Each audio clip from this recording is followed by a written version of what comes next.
عمر صاحب سائل ہیں جی، مفتی طارق مسعود صاحب، کیا ضعیف احادیث کا دین میں کوئی درجہ اور مقام ہے؟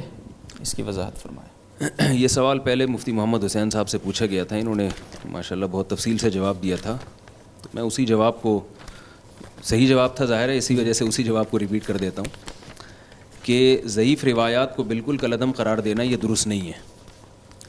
ضعیف روایات کو بھی فقہاء نے لیا ہے، محدثین اس کو اپنی کتابوں میں ذکر کرتے ہیں، اگر وہ بالکل ہی کالعدم ہوتی، ان کی کوئی حیثیت ہی نہ ہوتی تو ان کو ذکر نہ کیا جاتا۔ البتہ اس میں شرط یہ ہے کہ ضعف بہت شدید نہ ہو، بہت زیادہ ضعف نہ ہو، کم درجے کا ضعف ہو۔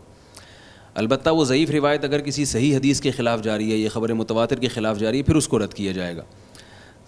امام ابو حنیفہ رحمہ اللہ تعالیٰ کا یہ مذہب ہے کہ وہ ضعیف روایت کو قیاس پر ترجیح دیتے ہیں۔ اس کی مثال بھی دی جاتی ہے کہ یہ دو حدیث میں آتا ہے کہ رسول اللہ صلی اللہ علیہ وسلم نے، جن صحابہ نے نماز میں قہقہ لگایا تھا، زور سے ہنسے تھے، تو آپ صلی اللہ علیہ وسلم نے ان کو حکم دیا کہ وضو بھی دوبارہ کریں اور نماز بھی دوبارہ پڑھیں۔ اسی وجہ سے حنفیہ کا یہ مذہب ہے کہ نماز میں اگر آپ کھلکھلا کے ہنستے ہیں تو آپ کا وضو بھی ٹوٹ جاتا ہے۔ اب یہ روایت سند کے اعتبار سے ضعیف ہے، مگر پھر بھی امام حنیفہ نے اس کو لیا ہے، حالانکہ یہ قیاس کے خلاف ہے۔ قیاس کا تقاضا یہ ہے کہ ہنسنے سے وضو نہیں ٹوٹتا، کیونکہ ہنسنے کا وضو سے کوئی تعلق نہیں ہے، وضو تو کا تعلق ہے نجاست سے۔ تو یہ حضرات فقہاء کا مذہب نہیں ہے، نہ محدثین کا مذہب ہے کہ ضعیف روایات کو بالکل ہر لحاظ سے کالعدم قرار دے دینا۔ اگر اس میں ضعف شدت والا ضعف نہیں ہے تو اس پر عمل کیا جائے گا۔ اور جیسے انہوں نے بتایا تھا کہ یہ بھی انکار حدیث کی ایک صورت ہے، کیونکہ روایات میں ضعیف روایات ہمارے پاس زیادہ ہیں، تو حدیث کے انکار کی ایک صورت ہے کہ آپ ضعیف روایات کا بالکل انکار کر دیں۔ تو ظاہر ہے چونکہ جب آپ روایت کا انکار کریں گے تو پھر آپ کو اپنی عقل سے مسئلہ گھڑنا پڑے گا۔